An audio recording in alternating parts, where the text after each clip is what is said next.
Hollywood to the medical field to the military, et cetera. And I kind of talk about how anti-white discrimination works in each of these fields. And I think the kind of unique contribution of this book is a little bit of the ground I'm treading on has been tread by other people, but they're kind of like the blind men. They're each touching a portion of the elephant and they're describing a different thing. What I've tried to do is bring it all together and say, hey, the elephant is an elephant and we should talk about this elephant in the room. And so I kind of do that. And then I talk about the motivations for why I think this is going on and what we can do about it.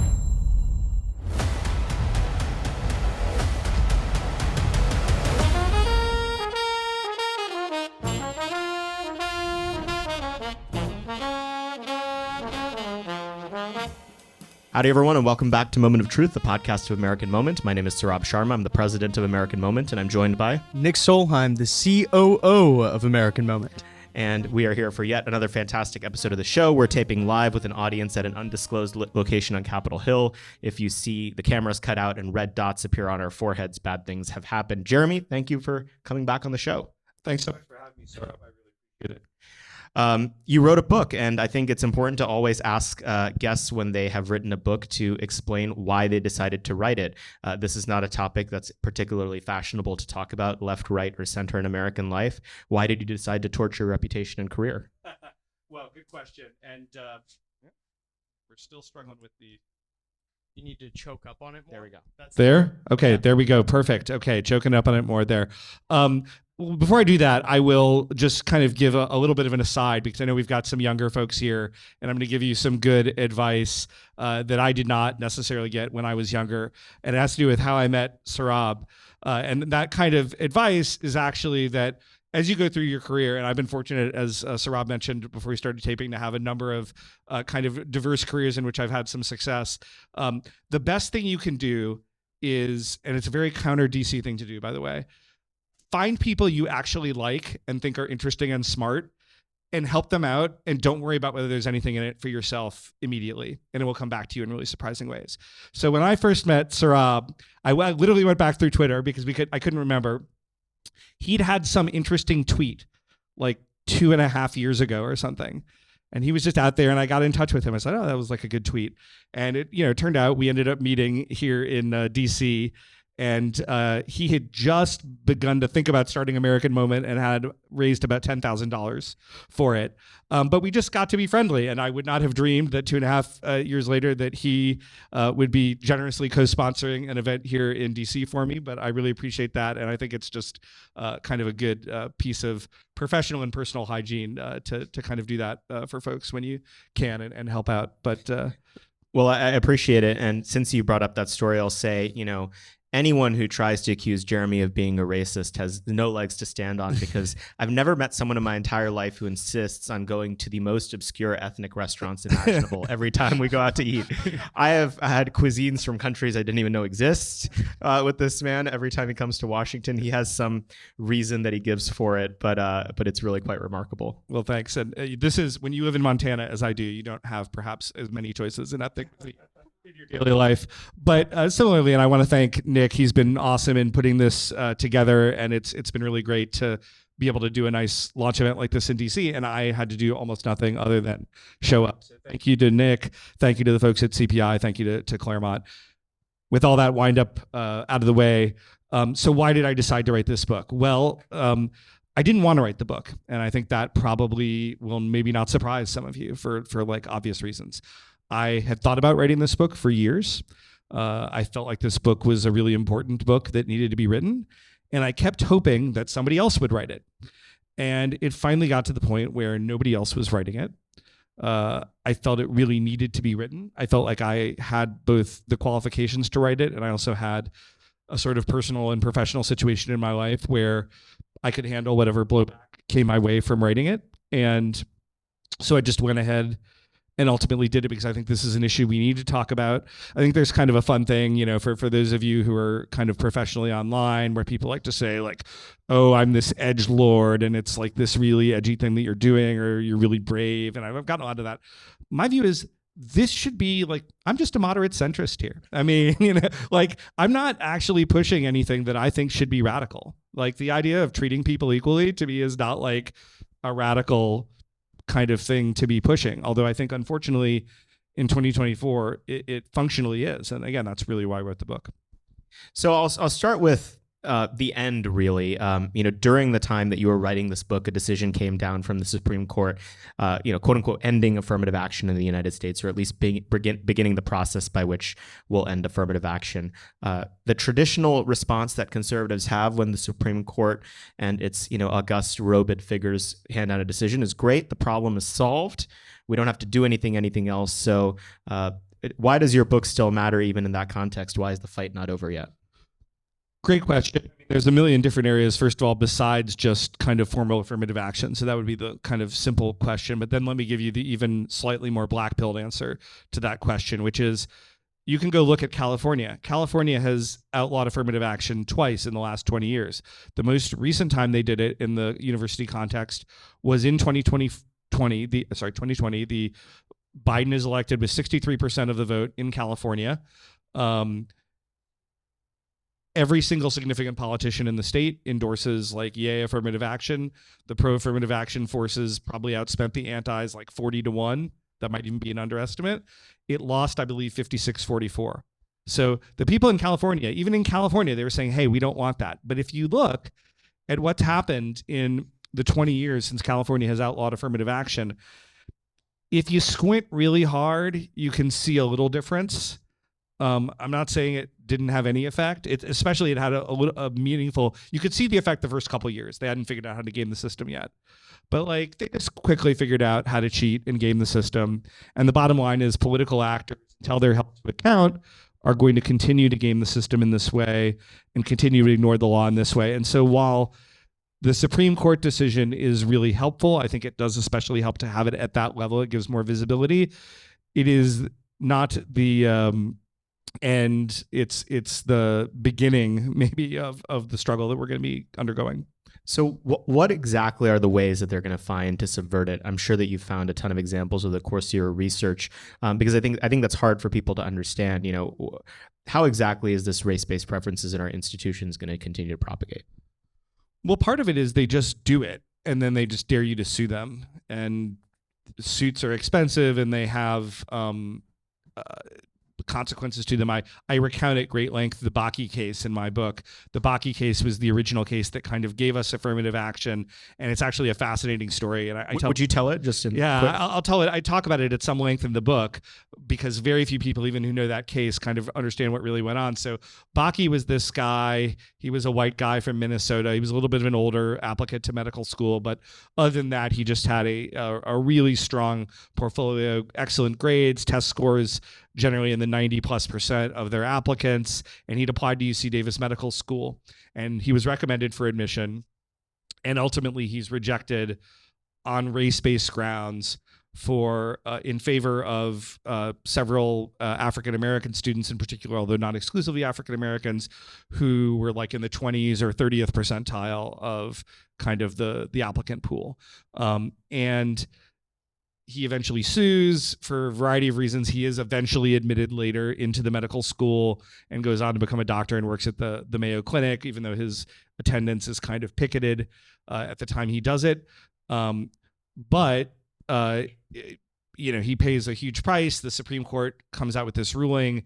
The ruling is intellectually a complete mess. There are 6 different opinions among the 9 justices, and it's, again, I'm not an attorney, so I'm not going to kind of get into what the controlling opinions are, but the kind of interesting thing factually is there's this one student who's kind of held up as the exemplar of like, this was the really good guy who got in, and because Bakke didn't, and he's working in the inner city, he's working in his community, and he's really great. And Ted Kennedy is out there on the floor of the Senate saying, wow, this guy is the epitome of what affirmative action is all about, which turned out to be right, as you'll see, but not in the way Ted Kennedy meant it. The New York Times has a big 10-page profile of the guy. Fast forward a few years, the guy loses his license. He kills a patient. He abandons other patients in really bad things. And eventually he is found shot dead by the side of the road in kind of mysterious circumstances, crime never solved. There is some implication, I want to say that, not fact, but there's some implication maybe a former patient was involved or something, but it's officially an unsolved crime. But anyway, this was the guy who they'd held up as the great exemplar of how wonderful affirmative action was. Meanwhile, Bakke went on to a very, not super distinguished, but like a very successful career at one of the best medical centers in the United States. So I want to zoom out a little bit and talk about why affirmative action has been made such a priority of the left and why the right has done so little to solve it. Yeah, I mean, good question. I think ultimately so much of the left's apparatus at this point is about, it's kind of playing off people to all gang up against whites. Now, that may have a limited shelf life, ultimately, I think, as whites are just going to become another minority in this country, and that's whites are at 58% right now, but among the under 18, it's already a white minority country. I think that the shelf life on that tactic is kind of ending, and you're seeing this, and again, this is kind of an encouraging thing, and in some of the rising Hispanic support for Trump and other things, I think that a lot of folks are kind of getting sick of this game that the Democrats are playing and feeling like, hey, look, what have you actually done for me other than like tell me that white people are really bad? So I think that has been, but race-based spoil systems are powerful, and one of the kind of sobering things in my book, and again, one of the reasons I wrote it, is that the history of multi-ethnic democracies or polities in general is not generally a super positive, cheery history. That's not to say that it never works out. I mean, you can point to the Roman Empire as in many ways like a polyglot, multi-ethnic empire that's obviously very successful for a long time. Although it's interesting to note, and I talk about this in my book, Peter Heather, a very distinguished historian at Oxford, kind of has a couple books in which he really argues that it was losing control of their borders that was the number one thing that led to the fall of the Roman Empire. But it's sobering. I mean, it's never good when you have multi-ethnic democracies with winner-take-all spoils systems going on, and it's something we should try to avoid, that type of racial politics. So affirmative action in higher education gets a lot of the attention when it comes to race-based preferences in American life, mostly because people have this like almost psychosexual attachment to their alma mater. What are the elements of, the race-based preferences in American life other than education that really press on your conscience that motivated this more expansive book, and why it's not just another, why we should get rid of affirmative action at Harvard book? Yeah, and absolutely. I mean, affirmative action is just a small, particularly in the educational system, a small portion of this book. And I should mention, I've got Alina here from America First Legal. They're a group that's done a lot of really great work in this. This is Stephen Miller's outfit, kind of came out of the Trump administration in suing on all sorts of illegal anti-white, sometimes anti-Asian discrimination that's just been going on in plain sight, and nobody's been challenging it for years.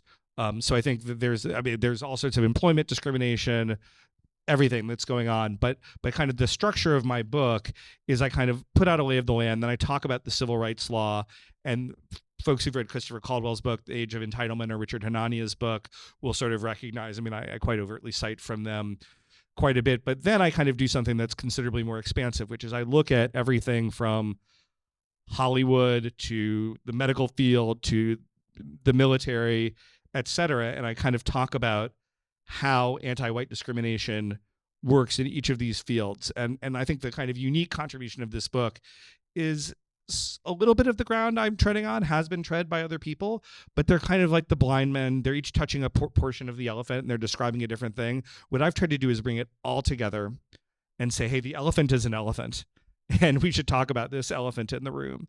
And so I kind of do that. And then I talk about the motivations for why I think this is going on and what we can do about it. So right now we're seeing another sort of race riot essentially on American college campuses, at this time in the context of pro versus anti-Israel protesters. Something that you and I have talked about offline before is, our theory that a lot of what we're seeing when it comes to that, or, in the case of something that could have easily been the kind of conventional line that I would take on it, which is anti-Asian discrimination, all of this is sort of downstream of anti-white discrimination. Lay out your theory of the case there. Yeah, absolutely. And I think this is something that it's interesting. I think the Jewish community, some folks kind of actually are getting this, and these are the folks who are really coming to our side on this debate. And then some folks are, I think, still a little more wedded. Well, not too many totally exclusively, but to this notion that like it's just kind of medieval anti-Semitism or it's just Arab anti-Semitism. And I think those things are absolutely part of what you're seeing. But the reason why the nice, like basic middle class white girl is out in the middle of that encampment is not because she was like reading Der Stürmer and was like really convinced by it. It's because she has kind of imbibed this anti-white ideology. The Jews, the Israelis, they are white in that taxonomy. Now, anybody who's actually been to Israel knows that that's like a hugely problematic way of looking at it, but whatever. They are the success. They're the colonizers. The Palestinians are the oppressed. I mean, there's also sort of like a Marxist analysis that you can do here. And so we know who's good and bad if you're doing that in the academic context. And that's why I really kind of urge people when they're looking at what's going on campus to really see this. This is just a really visible manifestation of anti-whiteness, I think, that is really driving this more than anything else.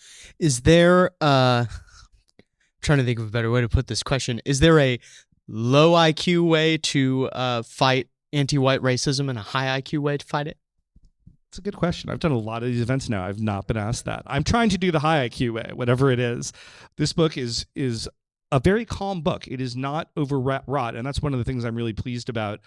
There is an academic reviewer, Eric Kaufman, who's a very respected scholar of race and ethnicity. I mean, he's definitely toward the center right, but he's he's not some extremist. He's not a complete academic dissident. He wrote a very nice review of the book, and I think he appreciated that I'm just laying out a case. And I think the best thing I did in the editing process of the book, and I thank my editors for this, was it wasn't a particularly overwrought book in the first place, but anytime there was anything too emotional or histrionic during the editing process, we just tried to take it out and it just let the facts speak for themselves. I've got almost 1,000 references in there. I can make my case without, being animated, and I can say, look, I'm trying to orient this within the realm of treating people equally, which is something we're supposed to believe in America. One of the reasons I think the book is so effective is because you have all of these different lives you've led where you get to take different vantage points on the issue. It seems like the tail wagging the dog on a lot of this public policy, especially initially, but I think even today, is the actions of the federal government. What did your time at the Department of Interior teach you about how this phenomenon plays out practically in the executive branch? What are some war stories you can tell us? Well, first, right when I came in, even though my job had nothing at all to do with race, I mean, I was overseeing the National Park Service and the Fish and Wildlife Service and a 10,000 person bureaucracy, and this is like my academic expertise outside of these issues. But what was interesting is You're a lot of environmentalist. I'm just a humble environmentalist. The funny thing was that a lot of these writings that I'd done on this issue, which, all stuff I'd done under my name and published in reputable conservative publications, and I wasn't hiding from them in any way, but they suddenly became of much greater interest to some of our enemies. And so I had a hit piece in the Washington Post, and HuffPo and all these other people came after me, and I was denounced by several congressmen saying, white supremacy has no place in Interior. And I'm like, well, I agree with that. So, we've got that going on. And this is based on nothing. It was based on me kind of making the sorts of arguments that I make in this book that they want to say that you shouldn't be able to make. And I actually recount a little bit of this in the book because, again, I'm not trying to hide any of this. I'm not ashamed of the fact that these crazed maniacs went after me. So I think, it just shows how attuned, like the left will see race and racism in anything you're doing. I mean, nothing I was doing. I mean, I was doing climate policy and park stuff. It had anything to do with this, but just the very fact that I existed was offensive to them. So that was thing one. Secondly, kind of stepping aside from like my personal story, I had this big bureaucracy under me and maybe 5 of them weren't trying to undermine me, right? So like it was good for me that I was a real subject matter expert in this, and so I could kind of see what they were doing. And I remember one time early on in my time, I had a meeting with the secretary, and I was a White House guy, not the secretary's guy. So I was a little bit of an unproven commodity to him. And I just began asking all these sweet innocent questions to the bureaucrats that showed that I actually knew much more about the underlying science and policy that they did, and all the sort of BS that they were doing with most politicals was not going to work with me. And I could see the secretary was kind of smiling because he was like a real policy type guy. But I mean, it really does stress the importance of doing something like Schedule F, which we did at the end of the Trump administration. This was a thing that would make it a lot easier to get rid of political, very, very political people who are supposed to be professional civil service or really incompetent members of the senior civil service.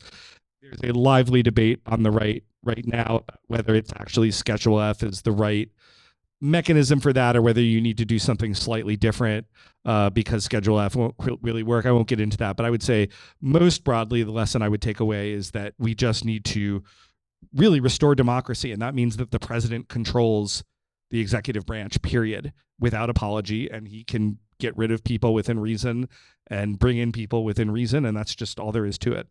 One of the really fun stories in your book is that relates to your subject matter expertise is what has happened to the Sierra Club over the last few decades. I thought that's really interesting because, part of me is tempted to say, let my enemies destroy each other. I don't particularly like the Sierra Club, even if it's being authentic to its mission, but how exactly has it fallen away from it?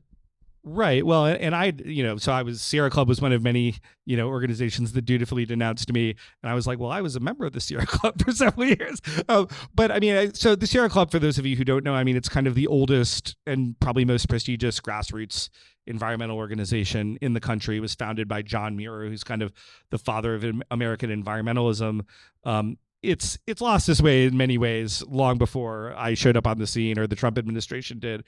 But what I recount in the book, and that will be known only to like almost nobody who even studies issues of race and politics will be aware of it. You have to be kind of like in the environmental movement, as I was, to kind of understand it. But it just became completely unhinged to the point that like the president of the Sierra Club denounces John Muir and says like we need to tear down our monuments, at least visually. So just to give you a sense, I mean, I would say that's like Americans tearing down a monument to George Washington, but it's actually much more extreme than that.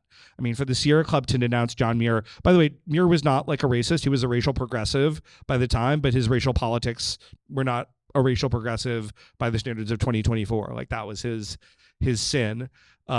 But like you have to like, again, just read the environmental chapter in the book, like the level of unhingedness that they go through in denouncing white supremacy and this and that, and how they themselves are horrible white supremacists. It's just unbelievable. It shows how the mind virus has just totally taken over the left and let them, they're incapable of independent thought. And, it's just frightening. Yeah, it seems like the story of American institutions, especially over the last few years, has been these sort of spasms having to do with one cause or another. One important part of your book is, I think, tracking for the Zoomers in the audience what happened before we were like able to pay attention and read and watch television. I mean, even the Zimmerman story is sort of a little bit before I was paying attention to politics. The Summer of Floyd was obviously a major thing pushing on the American sort of racial political scene. But what are some of the important inflection points before the Summer of Love that you think are really important for people to frame? Well, I think one important thing, and I don't actually think we have a great answer to it, and I suspect that it's going to play a lot of role in my follow-up book that I'm going to do this, is that in 2013, right, like literally almost at a point estimate of this time, we have what's called the Great Awakening, which is kind of a play on words of the Great Awakening, which were these earlier religious revivals in the United States. The Great Awakening is basically like things hadn't been great, but they just go insane. And you have the case in Missouri of Hands Up, Don't Shoot, and you have Trayvon Martin, like kind of right around the early time of this. This is down in Florida, a young African-American teenager who's killed by George Zimmerman in a case that's ultimately ruled as justifiable homicide. But whether it was really connected to Obama finally feeling like he could let loose with his inner racist in his second term, or whether there was something else going on, it's hard to say. But we just get this really dramatic inflection where suddenly, I mean, the left really just does go nuts, and it becomes just hard to even talk to them in a semi-coherent way about this. And it's kind of a journey, because obviously the whole civil rights regime, and I don't want to lose track of this. I mean, it was responding to actual very real problems that were going on in society.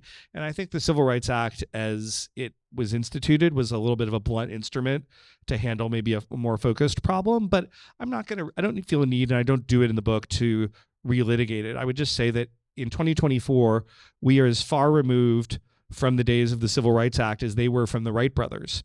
And we are dealing with people are not being served at lunch counters. And if you got rid of every civil rights law, people would still there wouldn't be an issue of people being served at lunch counters. So we have other issues, and I just think we need to really update our entire approach to civil rights to reflect that. So one of the things our friends, including many of the people in the audience, care a lot about is immigration. And, I can hear it now, or I can, see it in the eyes of some of our audience. None of this matters. The country is lost. Mass migration has made it so that, anti-white politics will be the law of the land. What say you? Why are you not black-pilled, and how does immigration factor into all this? Yeah, thanks. And I'm not black-pilled on that. I mean, I'm somewhat black-pilled because, again, the Biden administration just went so much more insane than I would have ever even thought possible, right? Like, the Obama administration didn't actually do much to secure the border, but at least they pretended that they wanted to. Whereas the Biden administration just threw the border completely wide open, and other than kind of genuflecting a little bit, like they're not really doing anything. But I talk a lot about immigration. That is an area, probably the area that I'm most expert in of all the things I talked about, other than the environment.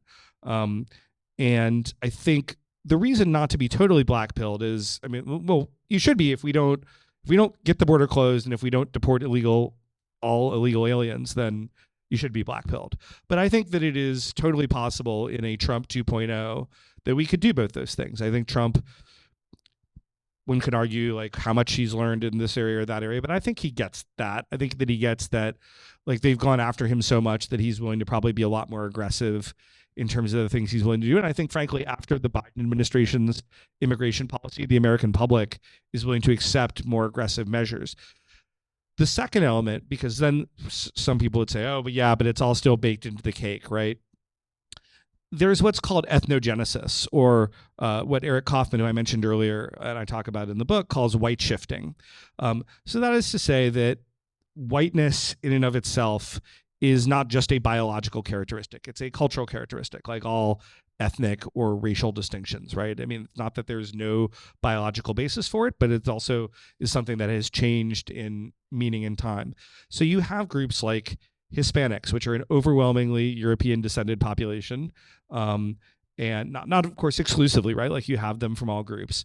30% of them are already marrying white non-Hispanics. You've got similar statistics among Asian Americans. So you have a lot of people who, if we had a different set of incentives for how we were going to identify you, if we weren't giving you incentives to say, hey, I'm not white, give me extra stuff for being not white, you could imagine a future, a sort of patriotic education focused future, in which a lot of these groups would come from a very multi-ethnic background. And it could even be like mono-ethnic people who just happen to like really identify with America's founding, and et cetera, et cetera.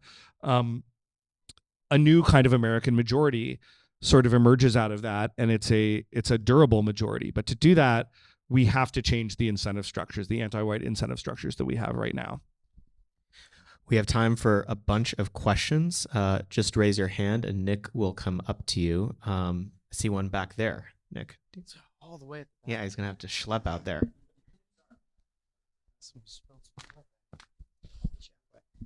Jeremy, thanks so much for coming. I saw you have a chapter in your book called The End Game. Can you explain a little about what the end game is, and how you would explain it to sort of more normie people? Yeah, absolutely. And I should add, I mean, this book, I've shown it to some of the most edgelord online people, and they have learned a lot of things they didn't know. But I really did write it for a mainstream audience. I did not write 50 million views on Tucker? I got 50 million views on Tucker. I've done a lot of other sort of big broadcast things. I'm hoping to go on Fox. They're kind of working on that. I'm not trying to kind of write this to say, well, ooh, how edgy and forward-looking can I be? I'm trying to say this should be something that we're all concerned with. So the end game, I try to explain it in a very ordinary way that people can understand. I argue that ultimately you have to ask what's driving this. And I argue that, of course, like everything else, this doesn't appear, fully armored, ready for battle, coming out of Zeus's head like Athena, right? These things gestate for a while. They have reasons.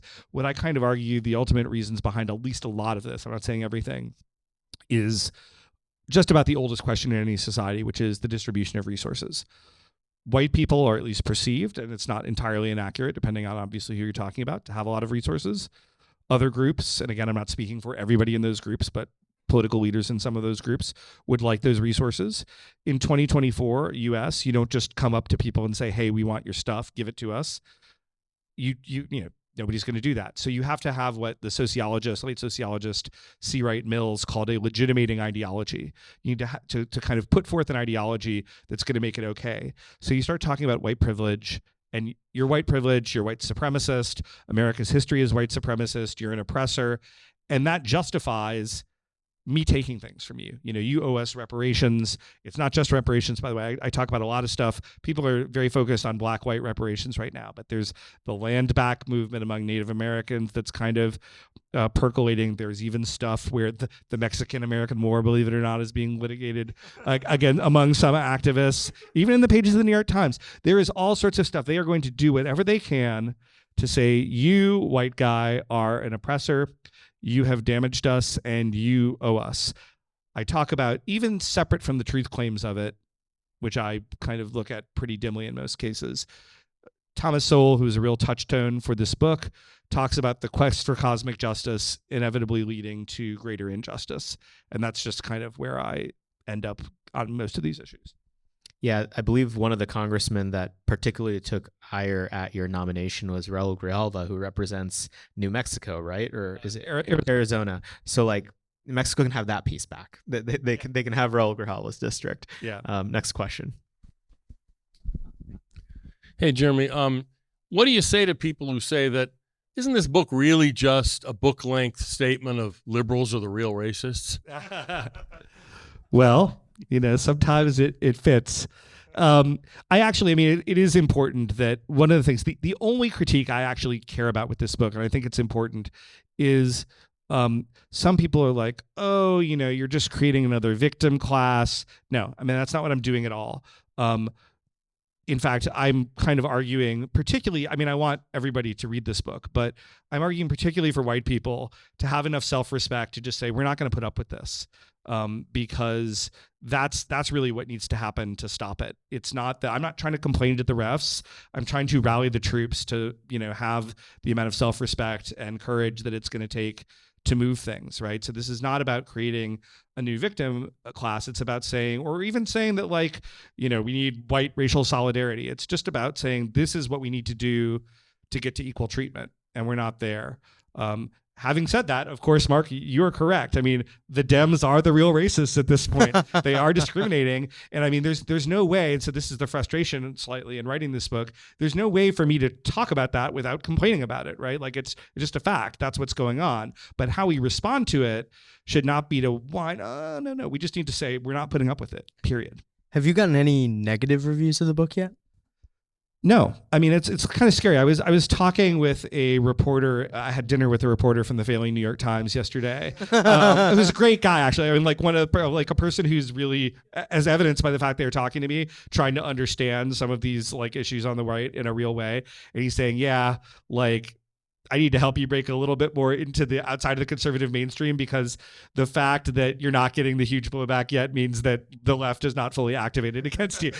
You're still just talking mostly to fellow conservatives, which is great. If I could just convince conservatives of this, I'd accomplish a great deal. So what's the plan? Is he going to drop the book off in his colleagues' offices and see what happens? He did offer to denounce me in the pages of the Times, but he was not the first person. I had another friend who kind of writes for the Atlantic and other prestige journals, and I was talking to him about, how can I get coverage? He's like, oh, sweet summer child. The best thing you need to do is to have somebody like me denounce you in our pages, and then you will get somewhere.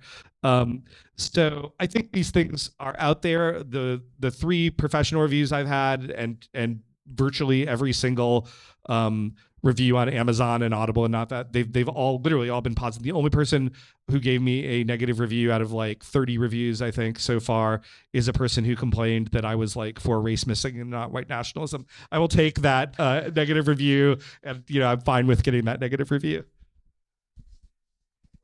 Yeah, just a quick question. I when is it? The merit. I believe in merit, and it's going to switch over from whites because right here locally, there's a place called Thomas Jefferson Math Science High School, and the Asians just got screwed because the politicians in Fairfax County decided that merit-based entrance was not good, that there was too many Asians. So I'm wondering if this, hopefully, the merit-based will take root among other groups that this isn't just a white thing. This is merit people. The success in our country should be based on your ability to achieve. Sure, absolutely, and I'm aware of the Thomas Jefferson situation and others. And I do think, again, as part of, I've got 12 solutions in my book. 6 of them are kind of more informal. 6 of them are more formal. One of my informal solutions is I do think that there's a lot of room for a white-Asian alliance on a lot of these issues, because Asian Americans, in many ways, there's sort of 2 different types of anti-white racism and discrimination going on. There are some that is actually just directly gone at attacking whites. Okay, so that's there. But there's some that just is attacking merit. And Asian Americans are increasingly swept up in that exact same thing. So there is a room for a strategic alliance. On the other hand, I don't want to sugarcoat it, because one of the things I do talk about in the book is, if you look at the Stop Asian Hate movement, there was a tremendous effort by Asian American political leaders, and I'm not just talking about activists, but like wealthy business leaders, people who I would expect to be responsible, to kind of implicitly blame this on Donald Trump and MAGA and all these people, when it was clearly overwhelmingly African-American criminals in Democratic districts, when you look at the numbers, who were pushing this, and yet white people were blood libeled. So like, we have to, again, this is part of the bravery. You have to just call them out on that and say that's not acceptable. But having said that, I think that there is room for white Asian alliances on some of these areas, and white alliances with other groups, because again, the California initiative, the fact that affirmative action lost again in California, shows that it's far from just a white or even a white Asian thing. Nobody really likes the idea of people, just because of the color of your skin, being told you have to go to the front or back of the line. Yeah, even the left's argument is that affirmative action in any individual case is never applied. How dare you? But it's essential in the macro. Yeah. Like there's never actually been a case of affirmative action, but you can't get rid of it. It's never been tried. Thank you. Michael Maybach with James Wilson Institute. As we know, Tocqueville coined the term individualism. We really have this wonderful heritage of non-tribalism in America, but it seems like DEI, CRT, these are efforts to create tribes and to have groups of people organized that are angry with each other. So is this a Marxist thing? Is this sort of anti-meritocracy, as this gentleman suggests? What do you think drives these things? So I've had so many people, particularly kind of people who've been around the conservative movement for a long time. I was just having this conversation with Mike Gonzalez over at Heritage, who's done some really good work. There's a tremendous interest in kind of like using this type of Marxist terminology. And I actually think there's enough I've like heard it so much now that I'm a little bit convinced that this is like, there is oppressor classes, and you can kind of look at this through a Marxist and cultural Marxist framework, and it does have some explanatory power. On the other hand, I'm really wary, because often what also partially drives that is people are really uncomfortable with even saying the word white. It's why I demanded white be in the title. Tell that story. Right, yeah. So in fact, this is kind of interesting, and I think it's actually indicative of exactly what I was trying to prove. The original title for my book that I wanted was "It's Okay to Be White," and is a great title, better title than the one I ended with. Everybody loved it. My wife, who's not like political, she loved that title. So, that's a good side. Like, you ask the normie consumer, as evidenced by my wife, and she's like, that's really good. I got it by the editorial staff, and then the sales staff just said, we cannot sell that to Walmart and Costco, right? But that's indicative, because that should be an anodyne statement. it's okay to be black, it's okay to be Asian, it's okay to be Hispanic, it's okay to be Native American. It should also be okay to be white. But yet when that statement has been used, as some of you may know, in a context, posters appeared around campus, people saw this as like a personal assault on them, right? And that was the whole reason why these kind of internet trolls put it up in the first place, is because they wanted to make a point that in our society, to even say that it's okay to be white would be seen as a highly offensive and problematic thing. And it really, nothing sort of better illustrates the thesis that I'm trying to prove than a statement like that. Reflecting on your time working with like government agencies and at the White House, how do you see this like anti-whiteness working its way into the rulemaking process and like cost-benefit analysis with agency roles? Yeah, I'm not going to punt on that because it's a really, really good and important question, but I honestly feel like there are probably people in this room here in DC who'd answer it better than me. But yes, I am sure that you asked me earlier kind of what I took away from my time in government. And one of them was, and I think it's with respect to your question, is how expert the left is in manipulating these rules. So I get in, like, I've been appointed by the President of the United States. Okay, I'm not like super, super, super senior, but like I'm pretty senior at this point. Like Donald Trump has had to put his hand on my head and bless me to have the job I have. So I should really have the authority that he has invested in me. But what I find is, in fact, I go in and the agency rules have been manipulated in all sorts of ways. And the left is already doing this with saying, again, it's like deep in the bureaucracy. I've had time to study it, but like we must take into account, this racial thing or that racial thing. And then they just use that. And like, that's the new rule. The right doesn't even know what hit us. And all of a sudden they're able to just run roughshod. So I think we absolutely need to pay huge attention to this issue. I don't have glib answers. I would love to talk to folks who are like really deeply in the rulemaking process and hear some of their own stories. How can President Trump deal with these issues if he's reelected? I think he's just got to be a bulldozer. And I'm hoping that he's willing to do that. I mean, he talked a very aggressive game for his first term, and I think that was really appealing. He was not always able to deliver on that. And I think it's easy to say, oh, well, Trump didn't try. I mean, he had huge forces arrayed against him that made it really difficult, right? So, but I think the good news is, having witnessed this system just being completely rigged against him in the context of the election and everything that's going on, I'm hoping that he just comes in and takes no prisoners. And I think our approach is that the most important things that conservatives need to control in the next administration is OLC and the White House counsel's office, and also the legal heads of these agencies, because we're going to have to do some incredibly forward things legally. We're going to need brave attorneys to say, yep, I'm good with that. That's legal. This is why they're going after our attorneys right now, including folks like my friend John Eastman or Jeff Clark, who I just did a similar talk like this with Saurabh in New York on Friday. That's why they're doing it, because they're trying to scare away our attorneys. But you're going to need that. We're going to need to create facts on the ground. We're going to need to start putting people's desks in the parking lot and be like Trump and like, you're fired, right? Like we need to get to that like apprentice type level. And then they may complain, but we've created the fact and we've said, we believe this is legally justified, and it can't be fake. It's got to be like a real and serious legal justification that could at least pass muster with a conservative judge, while passing a smell test. And so that's what we're going to need to do. We're going to need to have that level of aggressiveness.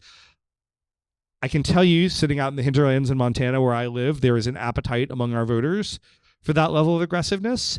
I don't know how universally that appetite is shared in DC, and I think ultimately the success or failure of that strategy will depend on us putting the right people in government. We'll try to do our job. What's the most interesting thing you learned while researching and writing the book? Thanks. And that's David Azarad, by the way, who, just to out him, was one of my very kind endorsers along with Saurabh. I should have a more glib answer to this. I'll say some of the environmental stuff was pretty shocking to me. Just the kind of depth of the insanity. I have a chapter on the church and religion in general, and I was surprised by how much, even in the evangelical church, like wokeness and anti-whiteness has sort of seeped in. I'd say the most subversive chapter in my book, which is maybe a slightly different way of asking your question, is the chapter I effectively write on real estate and white flight in particular, in which I basically argue that white flight is the only form of ethnic cleansing in which the victims were blamed. I mean, it's sort of funny, but like that's what it was, right? And like there's a book by Jack Cashel called Untenable that it's sort of unevenly written, but it's about his own experience. It came out a couple years ago in Newark and kind of being driven out by white flight. And because those people were not privileged, they were not the upper class whites who were the people who controlled journalism and academia and told the stories they wanted to. And they were not the African Americans or the Hispanics or whatever group that were reported on sympathetically. They were non-people, right? Like they didn't matter to the story. And so their story wasn't told. But these people were largely, it wasn't, I think I demonstrate pretty conclusively in the book, were there racists among them? Absolutely. Okay. But like they didn't leave neighborhoods in which they'd been in for, in some cases, like a century or more, their family, just because they didn't like the brown guy who was moving in down the street. They did it because fundamentally their safety, their kids' education, et cetera, was all being deeply compromised by what was happening. So I'd say that's kind of like the most subversive claims that I make in the book. And I think, again, I lay it out with a lot of evidence. Yeah, that chapter I can't endorse enough, just in terms of sort of deprogramming one of these like very common memes you see present in American life. Feels like, the first Vox video you'll see if you're a teenager is something about white flight or about gentrification, and everything you've been told is just wrong and completely slanted to one view. And we basically have an entire agency of the federal government designed to harass people into propagating that process, the HUD department. Right. No, and affirmatively furthering fair housing, which is something I had written about in the past. Again, this is a deep, nerdy rulemaking thing that I did pay a lot of attention to. And I even flew to Seattle at one point to testify with I was the one conservative and there were 20 liberal housing activists who were all probably being paid by Bill Gates, to kind of manipulate the process in one way. And I was trying to come in with facts on the other end, but that's kind of what we're up against. And then one of the original pieces of research I did in this book, because a lot of it's going on the secondary literature, but this was a fun find in the primary literature, is I found a 1968 New York Times article where everybody, this is just 3 years after Hart-Celler, and they're all freaked out. They're like, oh my gosh, this is having all these unintended consequences.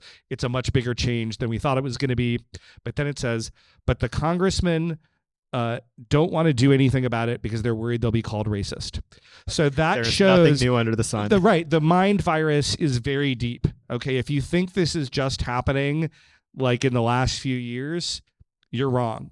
Go back. I've got the citation to the New York Times 1968 in the book. Jeremy, I want to thank you again for writing this book. We talk a lot about bravery in political life, and there's stupid bravery and smart bravery, low IQ versus high IQ opposition. And so, to bring your talents to bear to write a book that's smart, that you can give to your grandparents and they won't kick you out of the house, and that is basically unassailable, from a scholastic perspective, is really incredible. I want to thank you for doing it. Again, you're someone who could have had a very sort of rarefied career in fancy man energy policy, and instead you're doing the fun stuff on immigration and race. So thank you, and thank you for coming on the show. Thanks so much for having me, Saurabh. Moment of Truth is an American Moment podcast taped at the Conservative Partnership Campus Studios and is produced by Jake Mercier, Jared Cummings, Tiffany Kutris, and Matthew Pearson. Our intro song is A Minor Struggle by Ryan Serenich, and our website is AmericanMoment.org.